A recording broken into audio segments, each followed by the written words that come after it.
వైఎస్ఆర్ కాంగ్రెస్ పార్టీకి చెందినటువంటి నాయకుల్ని తీవ్ర అసభ్య పదజాలంతో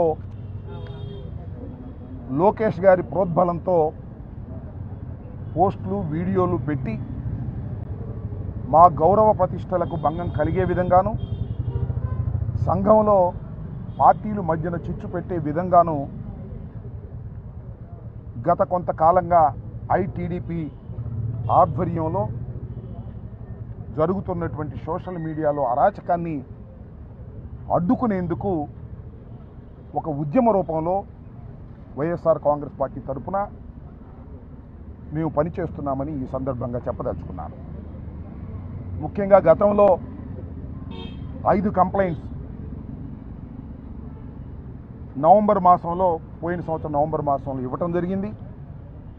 5 కంప్లైంట్స్ కూడా పోలీసు వారు రిజిస్టర్ చేయలేదు. చేయకపోతే హైకోర్టుని ఆశ్రయించడం జరిగింది. హైకోర్టులో 4 కేసులు రిజిస్టర్ చేశారు.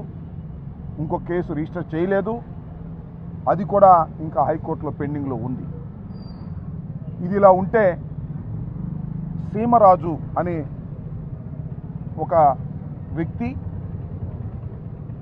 ఆయన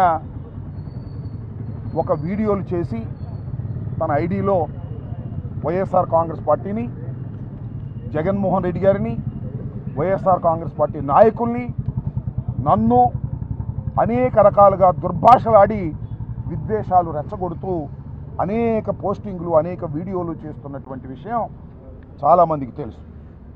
దీని వెనుకాల టీడీపీ ఉండి నడుపుతూ ఉంది. పైగా ఆయన ఆ సీమరాజు అనే ఆయన పేరు వేరే చంద్రకాంత్ చౌదరి అట. ఆయన మెల్లో వైఎస్ఆర్సీపీ జెండా కండువా కప్పుకుంటాడు. వైఎస్ఆర్సీపీ అంతర్జాతీయ జనరల్ సెక్రటరీ అని చెప్పి మోసం చేసి చీట్ చేసి ప్రజలను నమ్మించేందుకు ప్రయత్నం చేస్తూ ఉన్నాడు. ఆయన మీద గతంలో కూడా నేను ఇదే పోలీస్ స్టేషన్లో కంప్లైంట్ ఇచ్చాను. But police has not taken any action. Case కూడా రిజిస్టర్ చేయలేదు. మళ్ళా ఇవాళ నేను ఒక కంప్లైంట్ వారికి ఇచ్చి ఆ సీమరాజు అనే వ్యక్తి మీద కంప్లైంట్ డీటెయిల్స్గా ఇచ్చి నేను రసీదు కూడా తీసుకున్నాను. ఎందుకు రసీదు తీసుకున్నానంటే పోలీసు వారు రిజిస్టర్ చేయరని, చేయకపోతే న్యాయస్థానాలను ఆశ్రయించవలసిన అవసరం ఉంటుందని రసీదు తీసుకుని రసీదు ఇవ్వటం అనేది వారి డ్యూటీ. ఏదైనా ఒక కంప్లైంట్ పోలీస్ స్టేషన్లో ఇస్తే రసీదు ఇవ్వాలి. నాకే కాదు ఎవరికైనా కేసు రిజిస్టర్ చేసి విచారణ జరపాలి. కానీ మేము ఇచ్చినటువంటి కంప్లైంట్స్కి అలాంటి ఆదరణ పోలీసు వారి దగ్గర రావడం లేదు. కాబట్టి న్యాయస్థానాల్ని ఆశ్రయించవలసిందిగా మేము అనుకున్నాం. ఆ రకంగా న్యాయస్థానాల్ని ఆశ్రయించేటటువంటి కార్యక్రమం కూడా చేస్తూ ఉన్నాం. అది ఒక కంప్లైంట్. రెండవ కంప్లైంటు కిరాక్ ఆర్పి అట. అతను కూడా నా మీద చేస్తున్నాడు, గౌరవ మాజీ ముఖ్యమంత్రి గారి మీద చేస్తున్నారు, రోజా గారి మీద, వైఎస్ఆర్ కాంగ్రెస్ పార్టీ కార్యకర్తల మీద, నాయకుల మీద విచ్చలవిడిగా బూతులు వాడేటటువంటి ప్రయత్నం చేస్తూ ఉన్నారు. నేను ఈ మధ్యన పార్టీ ఇన్ పర్సన్గా న్యాయస్థానానికి వెళ్ళి 4 కేసులు రిజిస్టర్ చేసే విధంగా చేస్తే నేను న్యాయస్థానానికి వెళ్ళడాన్ని కూడా అసభ్యంగా బూతులు తిడుతూ వీడియోలో చేసి పెట్టారు. ఇది నిజానికి చట్ట ప్రకారంగా న్యాయస్థానాన్ని కూడా కించపరిచే విధంగా ఆ కిరాక్ ఆర్పి అని ఆయన మాట్లాడటం జరిగిందని ఈ సందర్భంగా నేను చెప్పదలుచుకున్నాను.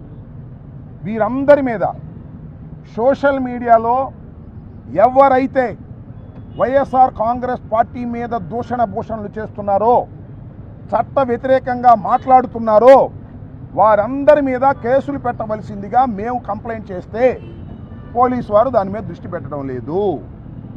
అదే వైసీపీకి సోషల్ మీడియాకు సంబంధించి ఎవరైనా కంప్లైంట్ ఇస్తే చాలు లేనిపోని సెక్షన్లన్నీ వేసి వారిని నెలల తరబడి జైల్లో పెట్టి భయపెట్టేటటువంటి కార్యక్రమం చేస్తున్నారు. దీనికి వ్యతిరేకంగా ఒక ఉద్యమ రూపంలో మేము ఇవాళ ఈ కార్యక్రమాన్ని చేపట్టామని మనవి చేస్తున్నాను. ఆ గౌరవనీయులైనటువంటి సీమరాజు గారు కానీ లేదా ఆ గౌరవనీయులైన కిరాక్ ఆర్పి గారు కానివ్వండి, వాళ్ళు చట్ట వ్యతిరేకంగా వ్యవహరిస్తున్నారు సోషల్ మీడియాలో. సీమరాజైనా సింహరాజైనా కిరా కార్పి అయినా కిరికిరి కిష్టయ్య అయినా ఎవరైనా చట్టం ముందు సమానమే అనేది నిరూపించే తాపత్రయంలో మేము ఉన్నామని మనవి చేస్తున్నాం. దీన్ని మళ్ళా ఇవాళ రిజిస్టర్ చేయకపోతే మళ్ళా సూపరింటెండెంట్ ఆఫ్ పోలీస్కి మళ్ళా సంప్రదిస్తాం. అవసరమైతే హైకోర్టుకు వెళ్తాం.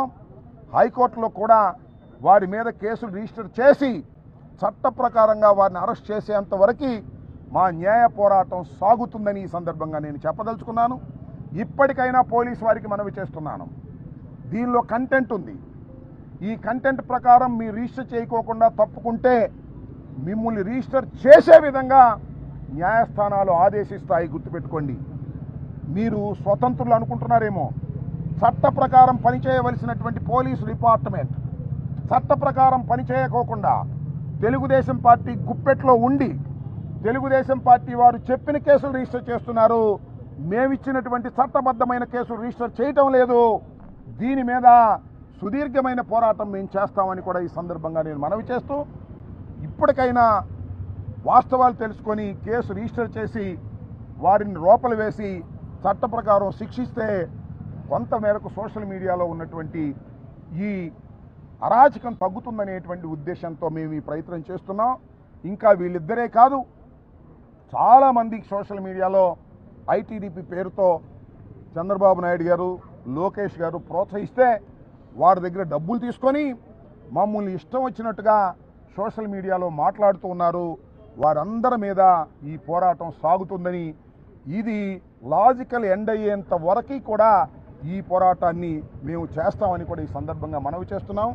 ఇఫ్ నెససరీ సుప్రీంకోర్టుకు కూడా వెళ్తామని సుప్రీంకోర్టుకు కూడా వెళ్తామని ఎక్కడా కూడా సందేహించే ప్రశ్న లేదని ఈ సందర్భంగా నేను మనవి చేస్తున్నాను.